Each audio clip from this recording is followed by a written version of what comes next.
மக்களே வணக்கம். நான் ஜெகன். ஒரு வீடியோவில் நடிகர் ரஜினிகாந்தோட ரொம்ப தீவிரமான ஒரு ரசிகர். ரஜினியோட படங்கள் ஒரு 150 படங்களுக்கு மேலே தேட்டரில் போய் பார்த்த ரஜினியோட மன்ற நிர்வாகி அப்படின்னு சொல்லலாம். ரசிகர் மன்றத்தில் அவங்களோட ரசிகர் மன்ற பெயர் வந்து பாயும்புலி ரசிகர் மன்றத்தில் உறுப்பினராக இருந்த அன்பு ரோஸ் அப்படிங்கிற ஒரு அண்ணனை பற்றி அவங்களுக்கு ரஜினி எப்படி பிடிச்சி போச்சு, ரஜினியோட படங்களும் அவங்க கடந்த வந்த ஒரு வாழ்க்கையும், ஒரு தீவிரமான ஒரு ரஜினி ரசிகர்னே சொல்லலாம். ஒவ்வொரு ஊர்கள்லையும் கிராமங்களில் டிவிகளில் வந்து படம் போடுவாங்க அந்த காலகட்டத்தில். அப்படி ஒவ்வொரு ரசிகர்களும் அந்தந்த விருப்பமான நடிகரோட படங்களை தான் அதிகமாக திரையிடுவாங்க. அப்படி நம்ம இந்த வீடியோவில் பார்க்கக்கூடிய இந்த ரஜினி ரசிகரும் ஒரு டிவி ஆப்ரேட்டர். தெருக்களில் விசேஷ வீடுகளில் டிவி ஆப்ரேட் பண்ணக்கூடிய படங்கள் போடக்கூடிய ஒரு ஆப்ரேட்டர் வேலையை செஞ்சுருக்கிறாங்க. அவங்க அப்படியான நிகழ்ச்சிகளில் கட்டாயம் ஒரு ரஜினியோட படங்களையும் அவங்க ஒளிபரப்பு செஞ்சுருவாங்களாம். அப்படி ரொம்ப சுவாரஸ்யமான ரஜினி ரசிகர் அன்பு ரோஸ் அண்ணனை பற்றின ஒரு பேட்டி தான்.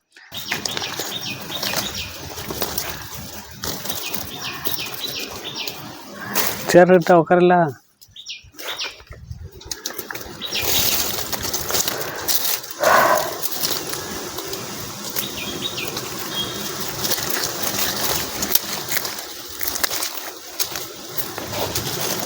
அண்ணா வணக்கண்ணா. வணக்கம்ண்ணா. நல்லா இருக்குங்கண்ணா? நல்லா இருக்குண்ணா. நம்ம பேருங்கண்ணா? என் பேர் அப்புறம் அம்புரோஸ்ண்ணா. நீங்கள் வந்து ரஜினியோட தீவிர ரசிகர்? ஆமாங்கண்ணா. ரஜினி ரசிகர். ஆமாங்கண்ணா.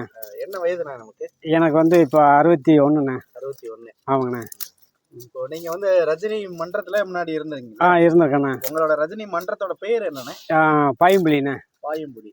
எந்த வருஷம் தொடங்குனீங்க? நாங்கள் வந்து தொடங்கும் போது 83ண்ணா. 83. ஆமாம். எனக்கு பிடிச்சது வந்து மெயினாக ஆடுபுலி ஆட்டம் பார்த்தேண்ணே. படம் அதுலேருந்து தான் எனக்கு பிடிச்சது. அதுலேருந்து அதுக்கு மேலே எம்ஜிஆர் ரசிகன்னு சொல்ல முடியாது, எம்ஜிஆர் பிடிக்கும். எம்ஜிஆர் படம் பார்த்துட்டே இருந்தேன். அப்புறம் இது யாராவது சேர்த்த கிட்ட போட்டு நல்லா ஸ்டைலாக இருக்காரு அப்படின்னு அவருக்கு ரசிகர் பண்ணுற ஆரம்பிக்கணும்னு நான் சொன்னேனே. பையெல்லாம் சரி அப்படின்னாங்க. அப்போ அமைச்சிருவோன்ட்டு நாங்கள் ஒரு 45 பேர் சேர்ந்துருந்தோம். ரஜினி படம் போட்டாச்சுன்னா ஃபுல்லாக குரூப்பாக உட்காந்து படம் பார்ப்போம். அப்புறம் அருப்புக்கோட்டை, விருதுநகர், சாத்தூர், தூத்துக்குடி இப்படிலாம் படம் பார்க்க போயிடுவோம். அவர் உடம்புனா எங்களுக்கு ரொம்ப பிடிக்கும்.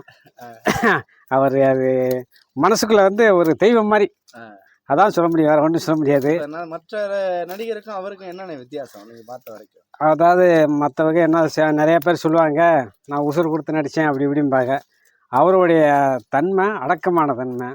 அப்புறம் அதை சொல்லப்போனால் அந்த ஸ்டைல் தான் மெயினாக எங்களை கவர்ந்தது. வேறு அதில் சொல்கிறதுக்கு ஒன்றும் இல்லை. அவர் நடிப்பு வந்து அவரே சொல்லியிருக்காரு, உங்களுக்கு தெரிஞ்சுமோ தெரியாது, நான் ஒன்றும் விசேஷமாக நடிக்கலை, காலாட்டுறேன் கையாட்டுறேன் அவ்வளோதான், ஆனால் மக்கள் விரும்புகிறாங்க அப்படின்னு அவர் சொல்லி முடிச்சிடாரு. ஆனால் அவருடைய நடிப்பு எங்களுக்கு ரொம்ப மனசில் ஆழமாக பதிஞ்சிருச்சு. அவர் வெறுத்தாலும் வெறுக்க முடியாது, அவ்வளோக்குள்ளே ஓடிக்கிறதுக்கு. இப்போ நீங்கள் அப்படி உங்கள் இளமை காலத்தில் ரஜினி படம் பார்த்து சந்தோஷப்பட்ட மாதிரிலாம் இப்போ படங்கள் வருதா?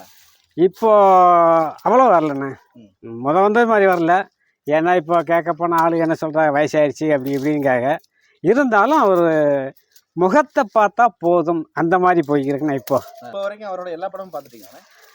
நான் பார்க்காத விட ஒரே ஒரு படம் இருக்குண்ணே, இன்னும் நான் பார்க்கல. அது ஏன்னா அது பார்க்க நினச்சேன், பார்க்குறதுக்கு வாய்ப்பு இல்லை. கபாலிங்கிற படம் ஒன்று தான் என்ன மிஸ் பண்ணி போச்சு.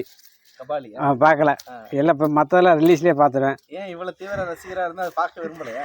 அது எனக்கு வாய்ப்பு கிடைக்கல. நான் இந்த லட்சத்துக்கு போயிருந்தேன், படம் ரிலீஸ் ஆகும்போது அதை பார்க்க முடியல. ரெண்டாவது இதில் செல்லில் பார்த்தோம்னா உருப்படியாக போடுவாங்களோ போடலையாங்கிறது அது கொஞ்சம் அடவரலை எனக்கு. அதனால் நான் அதை பார்க்கல. அந்த கபாலிங்கிற படம் மட்டும் பார்க்கல. அப்புறம் எல்லா படமும் பார்த்தேன். அது படம் நீங்கள் முதல்ல அந்த பார்த்த படம் எந்த தியேட்டரில் எந்த ஊரில் பார்த்தீங்க? முதல்ல நான் பார்த்தது எங்கே நாகலாபுரத்தில் ஒரு படம் பார்த்தேன்.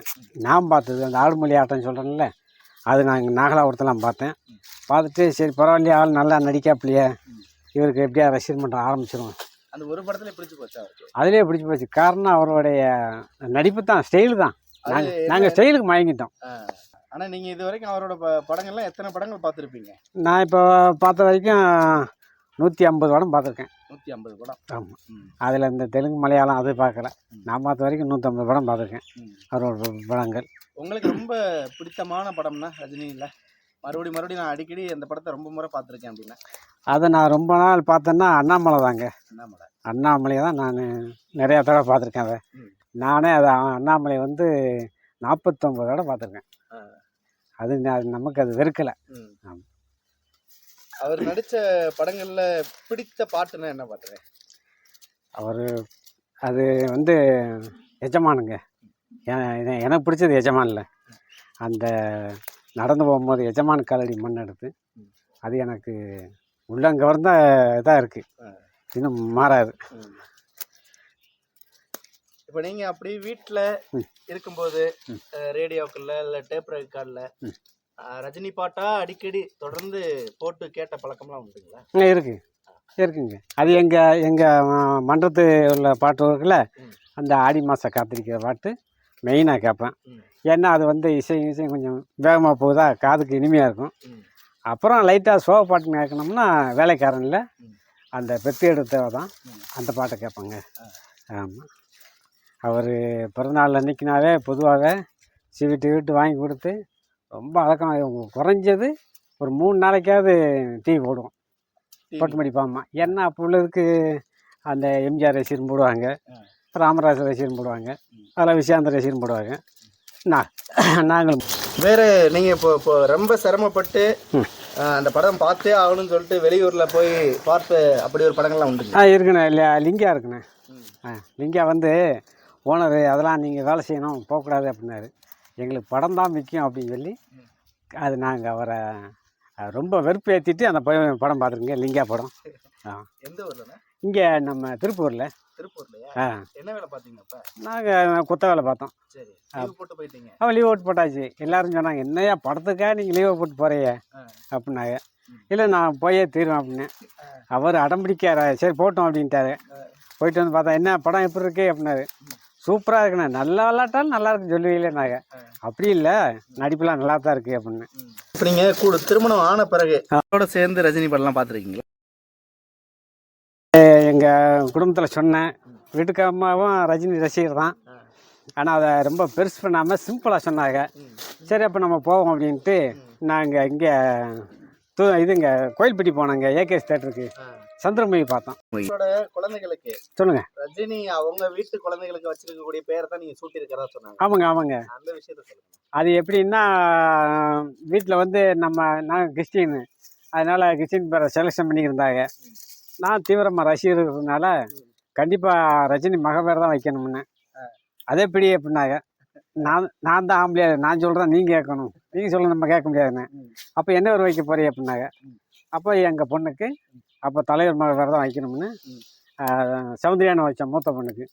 இளைய பொண்ணுக்கு ஐஸ்வர்யான்னு வச்சோம். வீட்டில் ஏற்றுக்கிட்டாங்க, சந்தோஷமாக ஏற்றுக்கிட்டாங்க. எங்கள் மாமனார் எங்கள் அத்தை விட அவர் ரசிகர்னு சொல்லி வச்சுருக்காங்களோ, சரி அதனால் ஒன்றும் இல்லை அப்படின்னு நம்மளையும் ஒரு சந்தோஷப்படுத்தி ஒரு இதாக சொல்லிட்டாங்க. அது நான் ஒரு வெறிய பொண்ணுங்களுக்கு வச்சுட்டேங்க. அப்படி. ஆனால் இப்போ ரஜினி படங்கள் பார்க்க அப்பெல்லாம் நீங்கள் சின்ன வயதுலலாம் ரொம்ப தூரமாக நடந்து தானே போக வேண்டியிருக்கும்? நடந்தான் போவோங்க. அப்படி எவ்வளோ தூரம்லாம் நடந்து போனீங்க? நாங்கள் நம்ம அருப்புக்கோட்டை பக்கத்தில் பந்தலூடின்னு ஊர் இருக்குங்க. அங்கே பார்த்தீங்கன்னா படிக்காதவன் போட்டிருந்தாங்க. அப்போ அது அங்கே வந்து ரிலீஸு. அப்போ சரின்ட்டு நாங்கள் ஒரு 4 பேர் நடந்தே போனாங்க. எவ்வளோ நேரம் நடக்கணும்? நான் ஒரு 4 மணி நேரம் நடந்துக்கோம். 4 மணி நேரம் ஓட்டமும் நடையுமா போய் அந்த படிக்காத படத்தை பார்த்துட்டு வந்து, தலைவர் ஜம்முன்னு நடிச்சிருக்காரு அப்படின்னு நாங்கள் பெருமையாக பேசிக்கிறோம். அந்த படம் பார்த்து முடிச்சுட்டு மறுபடியும் ஊருக்கு நடந்து தானே வந்திருப்பீங்க? அப்போ நடந்து வந்தோம். இங்கே விடிஞ்சு வச்சுங்க, ஊருக்கு வாரம் விடிஞ்சு வச்சு. ஏன்னா அவ்வளோ ஒரு வெறி, படத்தை பார்த்தே ஆகணும் அப்படின்னு அப்படி பார்த்துட்டு வந்தாங்க. அது ஒரு என்ன சொன்னால் ஒரு காலகட்டம். அந்த விஷயங்கள்லாம் இப்போ நினச்சி பார்ப்பீங்களா? ஆமாம், நினச்சி பார்ப்போம்ல. அப்படிலாம் நடித்தார். இப்போ கொஞ்சம் படத்தை கொஞ்சம் சுமாராக கொண்டு வர, இன்னும் நடிக்க மாட்டேங்கிறாருன்னு எப்போ இந்த முத்து படம் நடிக்கும்போது நினச்சோன்னாங்க. ஏன்னா 3 வருஷத்துக்கு ஒரு படம் மாதிரி தானே வந்துச்சு. இப்போ கொஞ்சம் தொய்ந்து நடிக்காரு. இப்படி அவர் முகத்தை காட்டிக்கிட்டே இருந்தாலும் போதும், அரசியலுக்கு வர வேண்டிய அவசியமே இல்லை. எங்களை ரசிகரை பொறுத்த வரைக்கும், மற்றவர்களுக்கு எப்படி தெரியாது. முத்து படம்லாம் நீங்க எங்க பாத்தீங்க? நான் இதை இங்கே கோயில்பேட்டில் பார்த்தேங்க. முத்து கோயில்பட்டி. இந்த கோயில்பேட்டில் பார்த்தோம். ம். அப்போ இது இந்த மணியன் படம் தான் இங்கே விருதுநகர் ராஜலட்சுமியில் பார்த்தோம். ரஜினி நேர்ல எல்லாம் பாத்துருக்கீங்களா? நேரில் பார்க்கலன்னு பார்த்ததில்லை. பார்த்தது இல்ல. பார்த்ததில்லை. பார்க்கணும்னு ஆசை. பார்க்கணுன்னு ஆசை இருக்குது, ஆனால் முடியலையே. வீட்டுக்கெல்லாம் போகணும் முயற்சி பண்ணோம், ஆ, ஆனால் போகிறதுக்கு வாய்ப்பெல்லாம் போச்சு. மெட்ராஸுக்கு போயிருந்தோம் வேலைக்கு. ஆ, அப்போது நாங்கள் எப்படியாவது ஷூட்டிங் போகணும் அப்படின்னு நினைக்கும்போது தளபதி படம் ரிலீஸாக. ஆ, தளபதியா? ஆமாம், அதனால எப்படியாவது இன்றைக்கி பார்த்துட்டு வந்துடும் ஆ. அப்படின்னு. அப்போ நாங்கள் எல்லாம் கூடி பேசியிருந்தோம். அன்னைக்கு இதே மாதிரி மெட்ராஸில் ஓனரு, இல்லை எங்களுக்கு வேலை தான் முக்கியம், நீ இன்னொரு நாளைக்கு போய்க்கலாம் ஆ, அப்படின்ட்டாங்க. ரொம்ப வருத்தத்தோடு திருப்பிட்டோம், போகலை. நீங்க ரிலீஸ் அன்னைக்கே போய் பாத்துருவீங்களா இல்ல கொஞ்ச நாள் கழிச்சு போய் பாப்பீங்களா? இல்லை, நான் ரிலீஸு மறுநாள் 2வது நாள் எந்த காரணம் கொண்டு பார்த்துறோம். பாத்துருவீங்க. ஆ. ஏன்னா முத நாள் போக முடியாது, கூட்டமாக இருக்கும். நம்ம ரசிகரம் ஏதாவது சொன்னாலும் அது கதை ஆகாதுன்ட்டு 2ஆம் நாள் எந்த காரணம் கொண்டு போயிடும். போயிருவீங்க. அது மாற்றமே இல்லை. அப்படி 150 படங்கள் பார்த்துருக்கீங்க. பார்த்துருக்குங்க. நீங்க உங்க ஊர்கள்ல வந்து ரஜினி படத்தை வந்து டிவிகள் எல்லாம் போட்டு காமிச்சிருக்கீங்களா? ஆமாம், அடிக்கடி போடுவோங்க. ஏதாவது ஒரு நிகழ்ச்சி வந்துச்சுனாவே நாங்கள் எப்படி ரஜினி படம் போடாமல் இருக்க மாட்டோம். அதை தான் அவங்க சொல்லிடுறாங்க, ஐயோ அவனா ஆவுன்னா ரஜினி படத்தை போட்டுருவானே, அவன் டிவியாக பேசியிருக்கியே அப்படிம்பாங்க. அவன் டிவி ஆப்ரேட்டர், அதனால ஆட்டோமேட்டிக்கு எந்த காரணம் கூட போட்டுருவாங்க. அதில் எங்கள் ஓனர் சொல்லுவார், நமக்கு ஆர்டர் பிடிக்கணும்னா ஒரு நாளைக்கு எக்ஸ்ட்ரா படம் போடணும் அப்படின்னு சொல்லுவேன். அப்படியா, சரி ரைட்டு அப்படிம்பாரு. அப்போ அது பேங்க் மேனேஜர் வச்சுருந்தார் டிவி, நம்ம டிவியில். அப்போ போடும்போது அப்போ இவன் நல்லா கவர் பண்ணி ஆளை இழுக்காரன்ட்டு இவன் உள்ள பட்டி வெட்டிக்கெலாம் போவான். அப்போ நம்ம ஊரில் அங்கே கரெக்டாக ஒரு தலைக்கு தண்ணி ஊற்று இல்லை ஒரு சடங்கு, அது முடிஞ்ச உடனே அந்நேரம் கொண்டு வந்து மடத்தில் வந்து எங்கள் மடத்தில் போட்டு ஆளுகளை உசுப்பி படத்தை போட்டு விடிய விடிய ஓடும். அப்போது எங்கள் அவர் வாத்தியாரோடு நினைப்பார், என்ன இன்னும் வாத்தியத்தி போனது ஆள் வரலையே அப்படின்னு. அங்கே போயிடுவார், நான் இங்கே கொண்டு வந்திருப்பேன், அவருக்கு தெரியாது. அப்புறம் வந்து இங்கே என்ன அங்கே பேசிட்டு இங்கே படத்தை ஓட்டிக்கிருக்கே அப்படிம்பாங்க. இல்லை ஆளுகளை பிக்கப் பண்ணணும்ல, அதனால. அப்படியா, சரி அப்படின்ட்டு அவர் ஒன்றும் சொல்ல மாட்டார். அந்த நேரம் பார்த்தீங்கன்னா எப்படி கூடியும் ஒரு படம் ரஜினி படம் போட்டே தருவேன். ரஜினி கேசட் போட்டு போயிருவீங்க. வச்சுருப்போம், கைவசம் வச்சுட்டே இருப்போங்க. 2 படம் 3 படம் கையில் இருந்துக்கிட்டே இருக்கும். அப்படி என்ன படம் வந்து தெருக்கல்ல அதிகமாக போட்டிருக்கீங்க ரஜினி படத்தை? இந்த மெயினாக போட்டது வந்து நம்ம குருசிஷியம், அப்புறம் அண்ணாமலை, அப்புறம் எங்கள் மண்டபத்து பேர் பாய்மொழி, அப்புறம் பில்லா, இதை போட்டோம். ரஜினி ரொம்ப ஸ்டைலிஷாக நடித்த படங்களில் உங்களுக்கு பிடிச்சதுண்ணே? அது எனக்கு ரொம்ப பிடிச்சது காளிங்க. அப்போ காளி பழைய படம், அதை பார்த்தா நான் அதை ரொம்ப அதை விட தீவிரமாயிட்டேங்க காளிங்கிற படத்தை பார்த்து. ஆமாம். இப்போ ரஜினிக்கு பொருத்தமான வில்லன் நடிகர்னா உங்களுக்கு ரொம்ப பிடிச்சது யாருண்ணே? ரஜினி படம்னா இவர் வில்லனாக இருந்தால் ரொம்ப நல்லா இருக்கும்.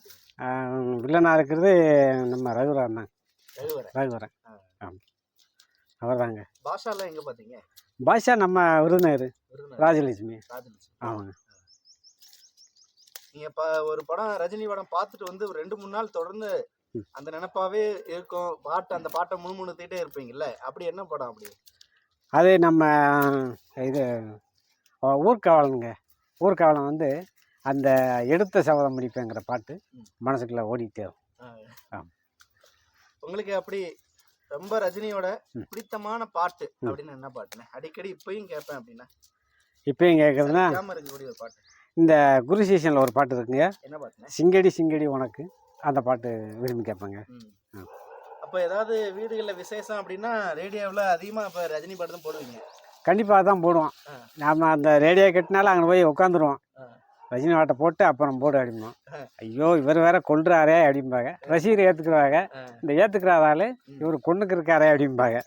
அதை எப்படியும் பாட்டு போடாமல் விட மாட்டேங்க. ரேடியோவுக்கு தட்டியும் நம்ம பாட்டாக தான் மெயினாக இருக்கும். சரிங்க, ரொம்ப சந்தோஷம் நான் உங்களை பார்த்ததுல. சந்தோஷங்க. இப்போ இன்னமும் இப்போ ரஜினி மேலே அந்த ரசிக்கிற தன்மையில் தான் இருக்கீங்க? இருக்கு, அதில் மாறதுக்கு வாய்ப்பு இல்லை. நம்ம மண்டை போயிடுச்சுன்னா என்னமோ தெரியாது, இப்போ வரைக்கும் இருந்துட்டு தான் இருக்கு. அடுத்த படம் ஜெயிலர் 2 பார்த்துருவீங்களா? பார்த்துருவோங்க. இப்போ கூட கூலி பார்த்தேங்க. பார்த்தீங்களா? ஆமாம், திருநெல்வேலி ராம் தேட்டரில். அப்படி ரொம்ப தூரம் போயெல்லாம் ரஜினி படம் பார்க்க போகிறதுக்கு வீட்டில் ஒன்றும் சொல்ல மாட்டாங்களா? அது நான் விஷயம் சொல்லிட்டு தான் போவேன், ஏன்னா அது தப்பாகி போன்ட்டு படம் பார்ப்பேன்.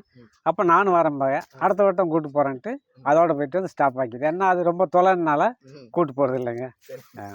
இன்னுமே ஒரு இடத்த கூப்பிட்டு போகணும்.